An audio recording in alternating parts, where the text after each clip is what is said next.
আচ্ছা, আরো ছোট ছোট কয়েকটি প্রশ্ন। মহানবী হযরত মুহাম্মদ সাল্লাল্লাহু আলাইহি ওয়াসাল্লামের পিতামাতা কি জান্নাতে যেতে পারে? তামান্না মেহজাবিনের প্রশ্ন। এইখানে নবী করিম সাল্লাল্লাহু আলাইহি ওয়াসাল্লাম বলেছেন যে হযরত ইব্রাহিম আলাইহিস সালাম কিয়ামতের দিন আল্লাহর দরবারে তিনি তার পিতার ব্যাপারে সুপারিশ করবেন যে আল্লাহ, তুমি আমার আব্বার জন্য আমি সুপারিশ করতে চাই, তাকে তুমি মাফ করো। এরপরে আল্লাহ তাআলা বলবেন যে আমি তোমার এই সুপারিশ মঞ্জুর করব না।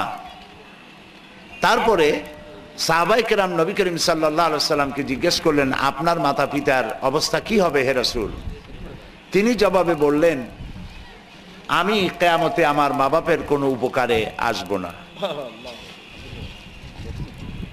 আল্লাহ তাআলা খুব ভালো জানেন যে তাদের অবস্থা কি হবে। মোস্তফা আব্দুল্লাহর প্রশ্ন, সাইদি সাহেবের কাছে আমার প্রশ্ন যে গান গাওয়া নাকি হারাম, এ সম্বন্ধে কি কোনো মাসালা আছে জানাবেন? মাসালা থাকবে না কেন, আছেই তো, সব ব্যাপারই ইসলাম বক্তব্য রেখেছে। গান তোমরা শুনতেছো সবাই? মাশাআল্লাহ। গান দুই তিন রকমের বা অনেক রকমের। কিছু গান আছে আধ্যাত্মিক গান, তার মধ্যে শিরক ভরা।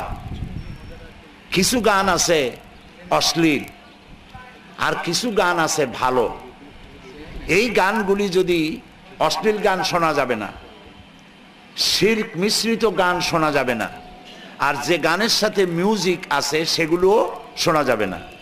মিউজিক ছাড়া গান, যেমন কালকে শিল্পী আবুল কাসেম, তোমরা নাম শুনছো শিল্পী আবুল কাসেমের? চেনো তোমরা? এই যে এখানে আছে শিল্পী আবুল কাসেম, কই দাঁড়াও একটু, বাচ্চারা তোমারে দেখুক। এই যে শিল্পী আবুল কাসেম। তুমি বাচ্চাদের গান জানো? হ্যাঁ, বাচ্চাদের তোমাদের একটা গান শোনাবে শিল্পী আবুল কাসেম। আলহামদুলিল্লাহ বলো। শিল্পী আবুল, এরা যে গান গায়, সাইমন শিল্পী গোষ্ঠী যে গান গায়, আর খুলনা একটা শিল্পী গোষ্ঠী আছে না, এই গোষ্ঠীর নাম কি? টাইফুন। টাইফুন, এই যে বাচ্চা বলে ফেলেছে টাইফুন। তো এই টাইফুন শিল্প গোষ্ঠী এরাও গান গায়। এদের গানের মধ্যে কি বাজনা আছে? শুনতে কেমন লাগে? খারাপ না ভালো লাগে? খারাপ লাগে? ভালো লাগে। তাহলে গান শোনা যাবে, গানের কোয়ালিটি আমি বলেছি কি কি ধরনের গান শোনা যাবে। তো বাজনাওয়ালা গান এগুলি শোনা যাবে না। কম্পিউটার গেমস খেলা যায় কিনা? হ্যাঁ, কম্পিউটারের মধ্যে যে খেলাগুলি আছে যদি সেগুলি ভালো হয়, আমি ওই খেলাগুলি দেখি নাই, সুতরাং আমি বলতে পারলাম না। যদি খেলাগুলি ভালো হয় তাহলে তোমাদের মুরব্বীদের কাছ থেকে জেনে নিয়ে খেলতে পারো। সাব্বিরের প্রশ্ন, আল্লাহ কোথায় থাকেন? আল্লাহ কেমন? হ্যাঁ, ভালো প্রশ্ন, খুব ভালো প্রশ্ন। তো আল্লাহ থাকেন কোথায় সেটার প্রশ্ন হলো, জবাব হলো আল্লাহ থাকেন আরশে আজিমে। বলো তো সবাই, কোথায় থাকেন? সকালবেলা নাস্তা করছো আজ? তো গলার আওয়াজ এরকম এত ক্ষীণ কেন? আল্লাহ তাআলা কোথায় থাকেন? আরশে আজিমে থাকেন। আল্লাহ কেমন?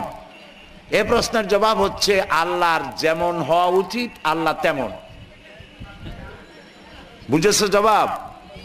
আবার বলি, যদি প্রশ্ন হয় আল্লাহ কেমন, তার জবাব হলো আল্লাহর যেমন হওয়া উচিত আল্লাহ তেমন। বলো সুবহানাল্লাহ। বাস, আর কোনো প্রশ্নের জবাব নেই। সাব্বিরের আরেকটি প্রশ্ন, সাব্বির তো অনেক প্রশ্ন করেছে। হাতে একটি নখ বড় রাখলে কি হয়? একটা তুমি রাখবা কেন? একটা বড় নখ রাখবা কেন? কাউকে সিমটি কাটবা? বড় নখ যদি থাকে হাতে তাহলে ইনফেকশন, সেপটিক হওয়ার সম্ভাবনা থাকে। কোথাও একটু চুলকালো আর যখন টান দিলে জায়গাটা কেটে যেতে পারে, আর নখে কাটলে ইনফেকশন হয়, ঘা হয়ে যায়, ভিতরে ময়লা জমে। কাজে এগুলি ভালো না, হাতে নখ রাখা ভালো নয়। নখ ছোট করে কাটা সুন্নত। সাব্বিরের শেষ প্রশ্ন, ব্রেন ভালো হয় কি করলে? ব্রেন ভালো হবে, ভালো এখন এখন এখন এইটা এইটা হাতে এখানে থাকুক, এখানে থাকুক, রাখেন, ব্যস্ত হবেন। হ্যাঁ, এটি হচ্ছে ব্রেন ভালো হওয়ার জন্য মাথাটা সবসময় ঠান্ডা রাখতে হবে, লেখাপড়ায় মন দিতে হবে, মুরব্বীদের কাছ থেকে দোয়া নিতে হবে, আল্লাহর সাহায্য কামনা করতে হবে, আল্লাহ ভালো করে দিবেন। বলো আলহামদুলিল্লাহ। সুমাইয়া, ফৌজিয়া সুমাইয়া প্রশ্ন করেছে, ও ফৌজিয়া সুমাইয়া যমজ দুই বোন, তারা একসাথে প্রশ্ন করেছে, আমাদের বয়স 10 বছর, এখন আমাদের 5 ওয়াক্ত নামাজ পড়া, পর্দা করা কি ফরজ হয়েছে? তোমার মা বাপকে জিজ্ঞেস করবে, পড়া উচিত। 7 বছর বয়স থেকেই নামাজ পড়া উচিত। 10 বছর বয়সে নামাজ না পড়লে মা বাপকে শাসন করতে বলা হয়েছে বাচ্চাদেরকে। তো এখন থেকেই তুমি নামাজ পড়বে, এখন থেকেই পর্দা করা শুরু করবে। হ্যাঁ, এখন তোমাদের উদ্দেশ্যে শিল্পী